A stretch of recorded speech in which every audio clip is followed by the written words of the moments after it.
out on a ride today.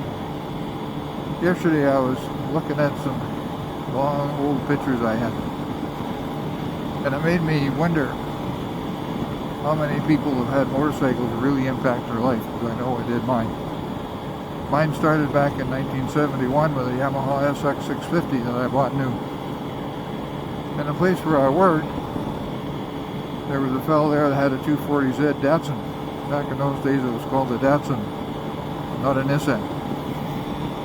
And I really liked his car, and he really liked my bike. We got talking quite a bit. Got to be good friends. And then I traded mine in on my 650 in on a 750 because it was supposed to be a little smoother and a little more power.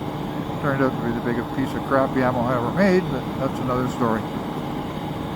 Anyway, as time went by, he decided that he was going to get himself a bike. Well, he was going to get a used one. He got a used one, okay. It was a basket case, Honda 754. The previous owner had not really understood chain maintenance. The chain broke, slapped the cases, and put a hole in the case.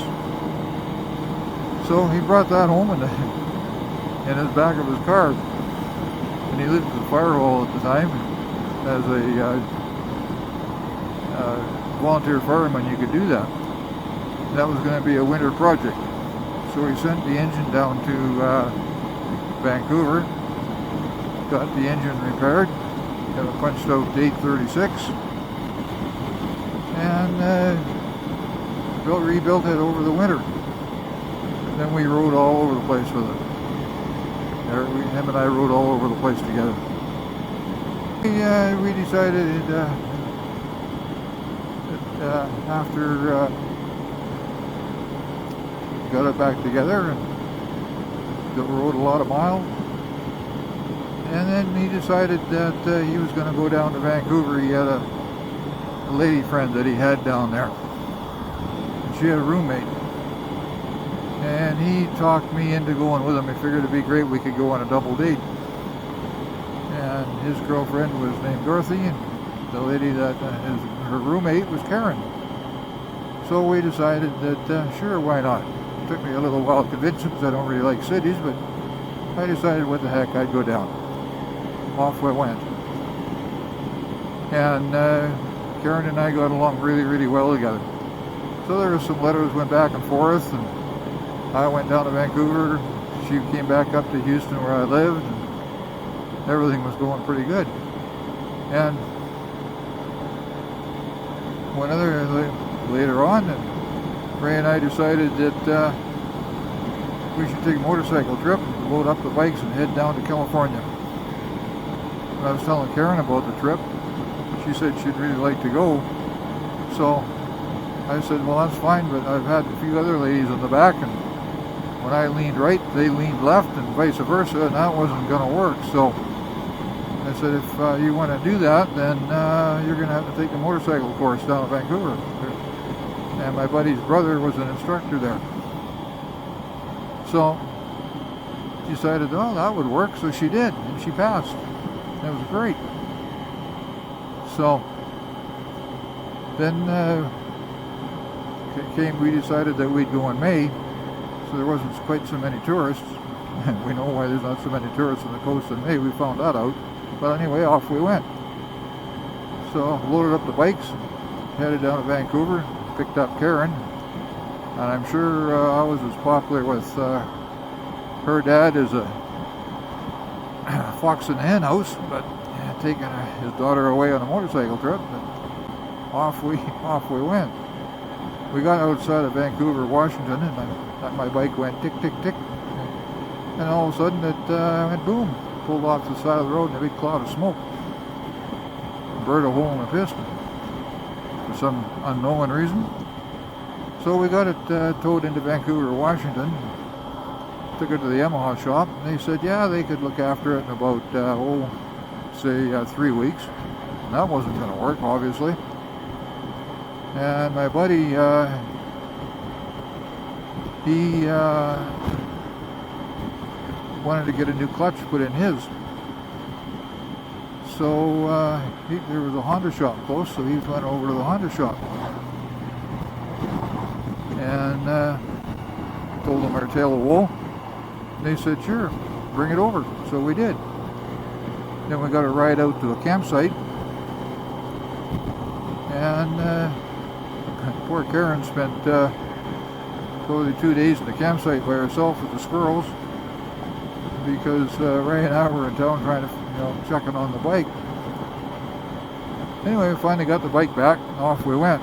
Headed down I-5 a little further, and cut in towards the coast. Found a nice campsite. Well, the only problem with the nice campsite was the fact that that night it poured.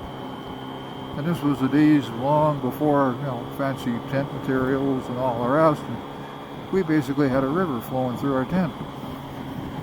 Got up and we looked like a bunch of drowned rats. But we loaded the bikes and headed off. Really did enjoy the coast highway with all those curves on it. So then I think we stayed in Astoria one night, and then we stayed in Port Angeles.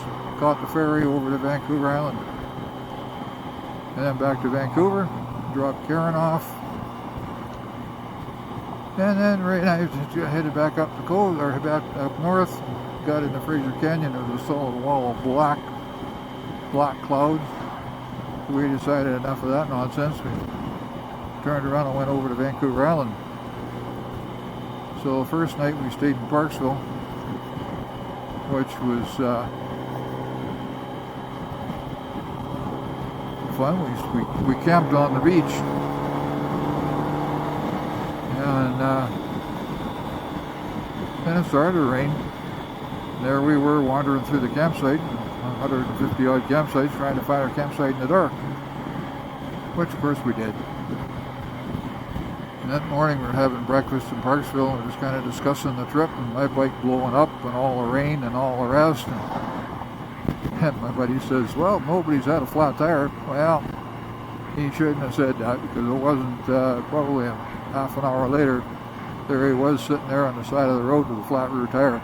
No center stand on the bike because of the headers. But got that fixed.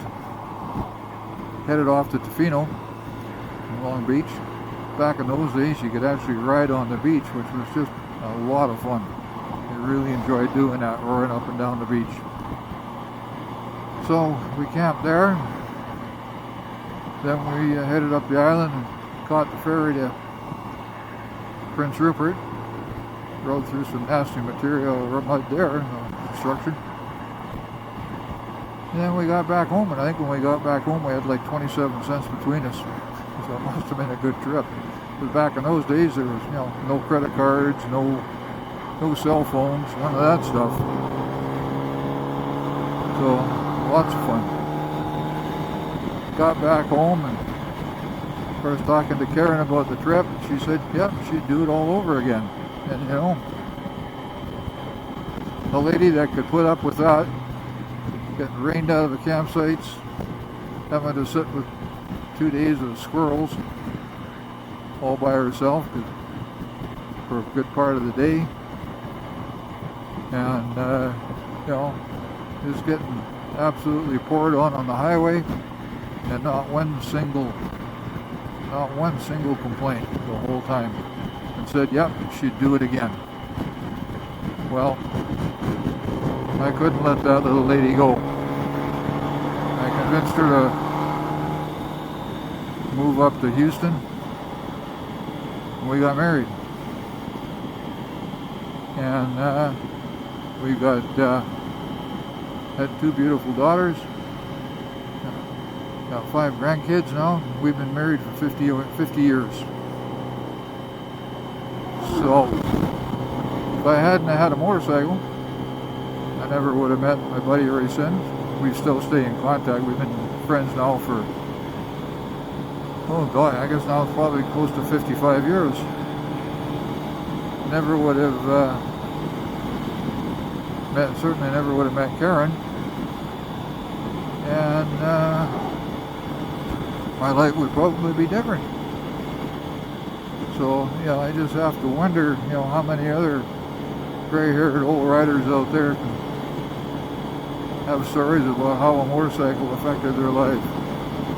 I know when you get more road behind you than you do ahead of you, it kind of makes you think about these things. And I know at 73 years old, I've got a whole much more road behind me than I do ahead of me.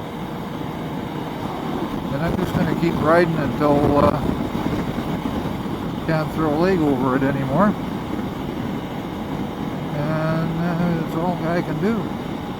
You got to keep on keeping on. So, yeah, that's the long and the short of that story. But it just, looking back at some old pictures, sitting out here with some quality helmet time on a nice ride today, just really made me think back in the past. So, if anybody's got any other stories about how motorcycles affected them, it'd be interesting to hear. That's for sure.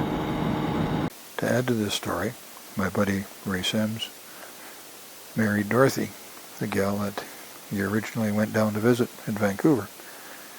So I married Karen, and Ray married Dorothy, and they've been together for quite a number of years, well into the 40 years. So in fact, it worked out really well for both of us. Today's ride was, let's see, how far did we go today? 418.1 kilometers. So today was a fairly good ride. It was a beautiful day, and everything went really, really well.